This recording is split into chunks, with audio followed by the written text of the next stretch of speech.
Hello there. Yes, that's right. The SNP is prioritising Scottish independence above all else, it seems.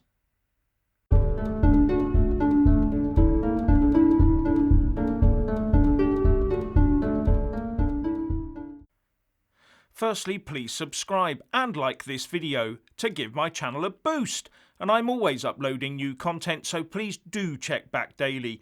And a big thanks to my Patreon and PayPal supporters. And please also check out the new satirical video on our new YouTube channel, Central Broadcast UK. Link in the descriptions box below. Nicola Sturgeon and her SNP are really ratcheting up the independence activity right now. Firstly, they're setting up an independence task force to press for a yes vote in any Indie Ref 2. And secondly, they've launched a virtual learning programme for SNP members to teach them about independence and the party. And they'll get points and badges too. And these two moves have attracted a lot of criticism for being ill-timed and showing exactly how single issue the SNP, its leadership and members actually are. Well, they are the Scottish National Party after all.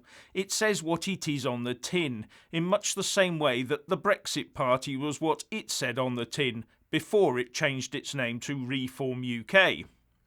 But the SNP does appear to be in a darn right hurry at the moment. They are totally focused on conducting their second independence referendum within the first part of the next parliamentary term, Boris Johnson allowing, of course. And the hurry is probably driven by the need to make hay while the pandemic confusion shines. Now, this new SNP Independence Task Force is intended to bring strategic direction and expertise to the Scottish independence campaign, as well as to provide the usual literature for campaigners, etc. And it will start immediately, so as to lay the foundations for the Indie Ref 2 campaign before the local elections, which are due, at the moment, to take place in May. The SNP Deputy Leader Keith Brown said, "Our Independence Task Force at SNP headquarters will be welcomed by party members and grassroots Yes activists across the country. As well as, and now we're ramping things up. The Independence Task Force will bring strategic direction and expertise, which I believe is the final piece in the jigsaw that will help deliver independence." And there is also mention of a high-profile task force leader who will be brought in to galvanise the operation. "I really believe that when I make the appointment, it will also fire up the wider Yes movement," said Brown. And as I've already said, this has drawn a lot of criticism for dividing Scotland as it tries to deal with the pandemic. Now, Scots nationalists will try to equate this with Brexit. They will say, if you can get on with your Brexit in a pandemic, then we can get on with our independence in a pandemic. But there is a massive difference between completing an already long-term started job during a pandemic and inserting a whole new raft of work and division into a system during a pandemic. And bear in mind that in December last year, Nicola Sturgeon tweeted, "It's now imperative that Prime Minister seeks an agreement to extend the Brexit transition period. The new COVID strain and the various implications of it means we face a profoundly serious situation and it demands our 100% attention." Suddenly, it no longer does need our 100% attention, does it? Anyway, the Scottish Tory leader said, "The SNP are ramping up their push for Indie Ref 2 this year, while the rest of Scotland is worried about their jobs and when they'll get the COVID vaccine. They are stuck in the Holyrood bubble with no clue about the priorities of people across Scotland. Escalating their plans for Indie Ref 2 is rash and incredibly self-indulgent when the country is struggling through another lockdown." And the Tories have also dubbed it the Separation Task Force. While Labour MSP Anas Sarwar, who is standing for the next Labour leader in Scotland, said, Right now, political leaders should be focused on the coronavirus crisis, the vaccination programme, and creating stability for the people of Scotland, he said. As we emerge from the pandemic, what is needed is a task force on jobs, health and education, not on independence. And the leader of the Lib Dems in Scotland said, "The First Minister promised that the SNP wouldn't start a referendum in the middle of a pandemic, but off they go. They can't help themselves. Thousands of people are ill with COVID. Business and workers are desperately worried about their immediate future.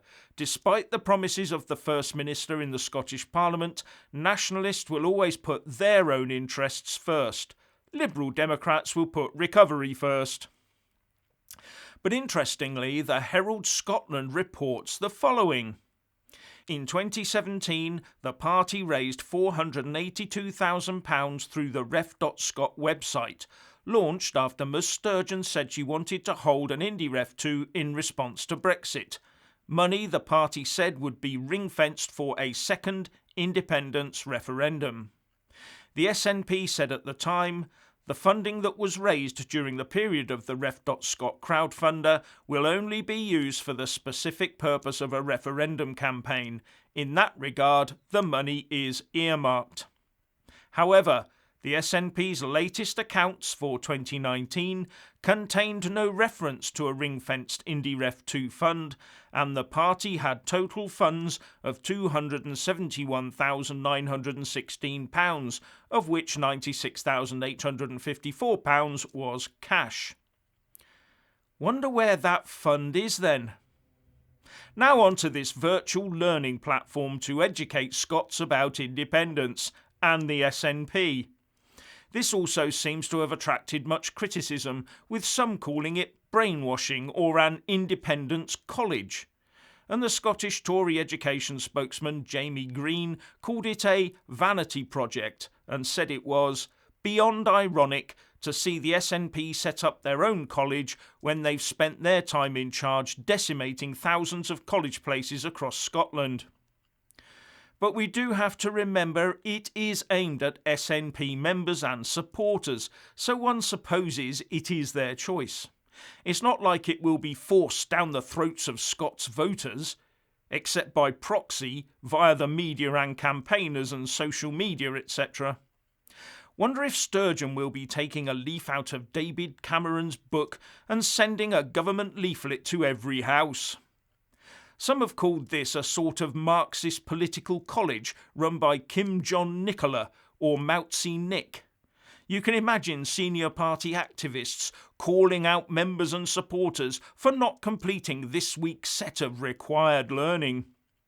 But they could all be given the option of carrying it around in print form. Maybe a small book with a red cover that they could carry prominently and wave at party events. And anyone not carrying this little red book could be assumed to be an enemy of the independence revolution. All this goes to show that the SNP has the independence blinkers on and is determined to head in one direction only. But one of the big promises the SNP makes is that they'll take Scotland out of the UK and into the European Union. Does that mean they want to vote to leave, then hang around in a transition phase for as long as it takes to qualify and be accepted for EU membership? All the while with MPs and connected to our Treasury. That the rest of us wouldn't be able to move on while they got their ducks in a row. Having watched the SNP over the years, yes, I think that's precisely what they would demand. Anyway, if you want to hear more from me, please don't forget to subscribe and also press that little bell, or you won't get any notifications. And if you want to see more of me, buy a mug with my mug on it by following the link in the descriptions box below and support me on Patreon or PayPal. So what do you think about this SNP Independence Task Force? Please share and comment, and thank you for watching.